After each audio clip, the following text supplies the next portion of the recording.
Bienvenue dans cette nouvelle édition du Non-Stop Info. Au sommaire, le groupe Boko Haram réagit aux différentes attaques de l'armée camerounaise par voie de communiqué vidéo. Le leader du groupe s'en prend verbalement au président Paul Biya dans un document filmé d'une quinzaine de minutes. Le nombre de victimes de la manifestation du 20 décembre conduite par l'opposition au Gabon fait débat. Si le bilan officiel est de 1 mort, les associations humanitaires parlent, elles, de plusieurs victimes. Dakar veut passer à l'heure numérique, nominée comme ville créative par l'UNESCO, l'organisme des Nations Unies en charge de la culture. La capitale sénégalaise compte installer plusieurs industries à la pointe de la technologie.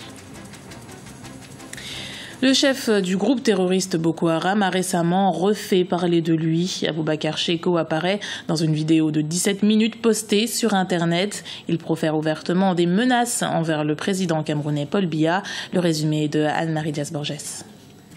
De fer entre Boko Haram et les autorités camerounaises continue. Dans une vidéo postée le 5 janvier sur YouTube, Aboubacar Shekau, le leader présumé de Boko Haram, menace le président Paul Biya de mener contre son pays des attaques aussi violentes que celles menées par le groupe islamiste au Nigeria. Les déclarations de Boko Haram surviennent alors que les combats s'intensifient dans l'extrême nord du Cameroun entre les djihadistes et l'armée camerounaise. La menace de Boko Haram aujourd'hui contre le président Paul Biya et le Cameroun est une sorte justement d'avertissement pour Boko Haram de déstabiliser le nord du Cameroun. Sauf que je crois que Boko Haram se surestime par rapport à la capacité camerounaise de riposte. Le Cameroun a des troupes spéciales qui sont capables de franchir la frontière. Il y a une aviation qui peut frapper les bases arrières de Boko Haram. Le dispositif de sécurité du Cameroun est déjà prêt pour pouvoir frapper Boko Haram quand il le faut. Depuis le début de l'année, Boko Haram s'est attaqué à un minibus se roulant sur l'axe de Mora et Waza, faisant une dizaine de victimes, ainsi qu'au village de Maoula, une localité située à environ 4 km de la frontière avec le Nigeria. Face à ces multiples attaques, Yaoundé se dit déterminé à vaincre la menace islamiste. Le président Paul Biya avait notamment réitéré lors du sommet consacré à la sécurité au Nigeria, qui s'était tenu en mai dernier à Paris, l'engagement du Cameroun à lutter contre l'avancée des djihadistes dans la région.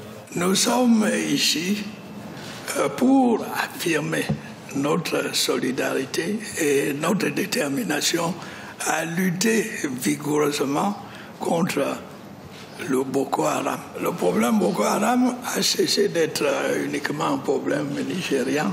Il est devenu un problème régional, sinon continental. Nous sommes ici pour déclarer la guerre au Boko Haram. Les autorités camerounaises ont envoyé 7000 soldats ainsi que des blindés dans l'extrême nord du Cameroun, où une nouvelle région militaire interarmée a vu le jour. Rappelons que le Parlement camerounais a adopté en décembre dernier une nouvelle loi antiterroriste, une loi par ailleurs jugée trop floue par l'opposition et la société civile. Au Mali, il était vivement contesté depuis plusieurs semaines. Le Premier ministre Moussa Mara a présenté sa démission ce jeudi au président Ibrahim Boubacar Keïta. Démission aussitôt acceptée.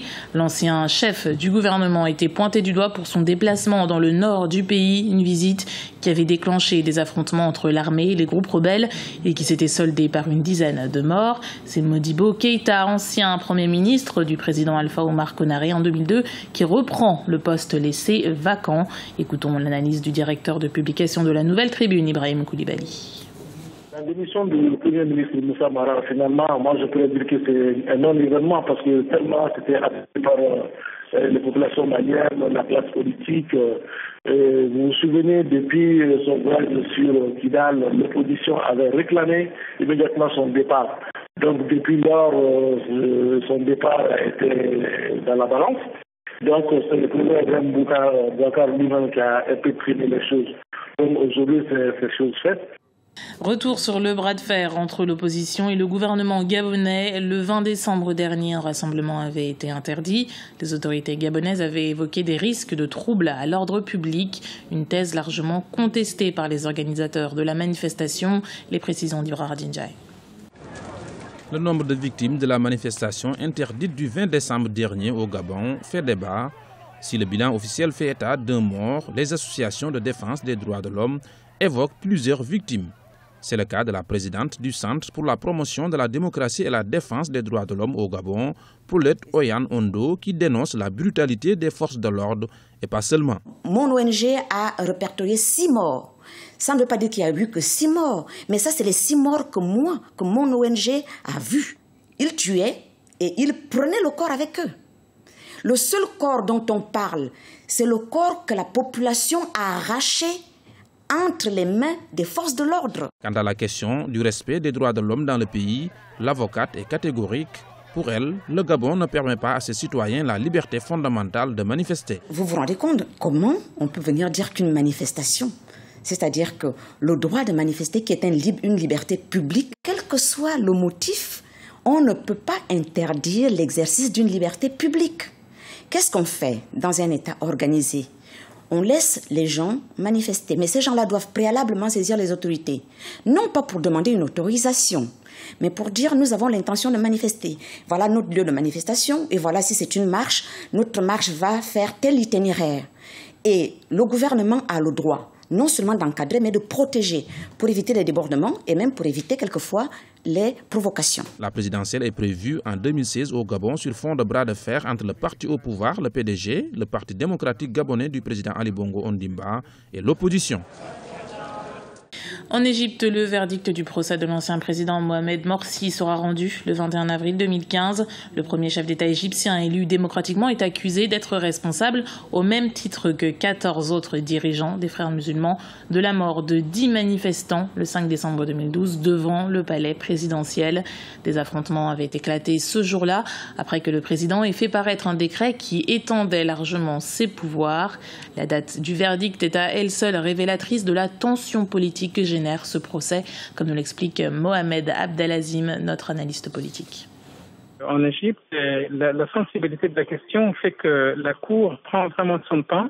Et lorsqu'il juge, il y a des jugements qui sont pris à la va-vite, donc il y a sans avocat, sans rien. Le juge peut juger le cas, mais lorsqu'il y a un litige, notamment un litige politique, à ce niveau-là, les choses ne se mesurent pas par la même chose. C'est bien dit, deux poids, deux mesures. Mais là, de ce point de vue-là, Moubarak et Morsi, c'est quand même deux figures emblématiques. L'un représente l'armée, un ancien général, mais aussi le pouvoir. Donc la justice ne pouvait pas humilier une figure de cette nature. La Cour s'est désistée 2 ou 3 fois pour dire que je ne suis pas apte, que je ne peux pas le faire, et ainsi de suite. Même principe court aussi pour Morsi, parce que juger quelqu'un comme ça à la vitesse, il y aura des millions dans la rue, des conséquences sur le plan politique et social assez graves. Du coup, la Cour, lorsqu'il prend son temps, elle donne donc à la société de se préparer en gros à un jugement possible, mais lorsque le jugement, s'il va dans le sens du jugement, c'est OK, même si dans le sens de la libération et l'acquittement, cela aussi peut se faire. Donc c'est en fond jouer un petit peu le facteur temps. Le pont Henri Konan Bédié, à peine inauguré, la Côte d'Ivoire se lance dans la construction d'un 4e pont à Abidjan. Un appel d'offres international vient d'être lancé. L'ouvrage doit s'étendre sur 970 mètres et comprendre une route de 843 mètres. La Banque ouest-africaine de développement et la Banque d'investissement de la communauté de développement des États de l'Afrique de l'Ouest ont déjà participé au financement respectivement à hauteur de 14 milliards de francs CFA et de 4,5 milliards de francs CFA. Le maire de la ville de Dakar, Khalifa Sall, annonce 2 grands projets pour 2015. Pour son prochain mandat de 5 ans, il compte faire de la capitale sénégalaise un hub de l'industrie numérique. Pour cela, il annonce la dotation aux élèves de l'élémentaire de tablettes numériques, entre autres projets que nous détaille notre correspondant Ella Djinjai. Faire de Dakar une ville d'entreprise, tel est l'objectif du maire de la ville. La ville de Dakar, à travers sa nomination par l'UNESCO en tant que ville créative, va mettre en place des industries numériques. Pour ce faire, de grands projets sont en cours. Il s'agit d'une couveuse d'entreprises et d'un incubateur de start-up. Nous avons conscience, nous, qu'aujourd'hui, Dakar doit vivre de ses atouts et de son potentiel. Le premier atout de Dakar, ce sont ses ressources humaines.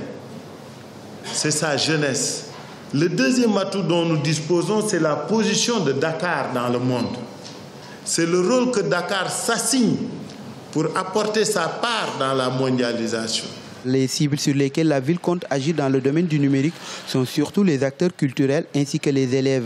Ces derniers seront dotés de tablettes numériques. Nous avons décidé de faire en sorte que les tablettes numériques pour tous les élèves du primaire de l'école de Dakar deviennent une réalité. C'est-à-dire que si nous réussissons cette insertion, les élèves et les parents n'auront plus besoin d'acheter des livres. Parce que les livres, ce sont des applications intégrées dans la tablette. Les parents n'auront plus besoin d'acheter des cahiers. Parce que les cahiers seront intégrés, les écritures seront intégrées dans la tablette. C'est ce qui se fait dans beaucoup de villes qui se mettent au diapason. Le taux d'analphabétisme reste élevé au Sénégal, mais l'usage des outils numériques a connu un véritable essor. Sur les téléphones portables, ordinateurs, avec des modems USB, les consommateurs sénégalais ont désormais accès à l'outil Internet et ses services dérivés. C'était le journal de la rédaction. Merci de l'avoir suivi. Retrouvez dans un instant une nouvelle édition du Non-Stop Info sur Africa 24.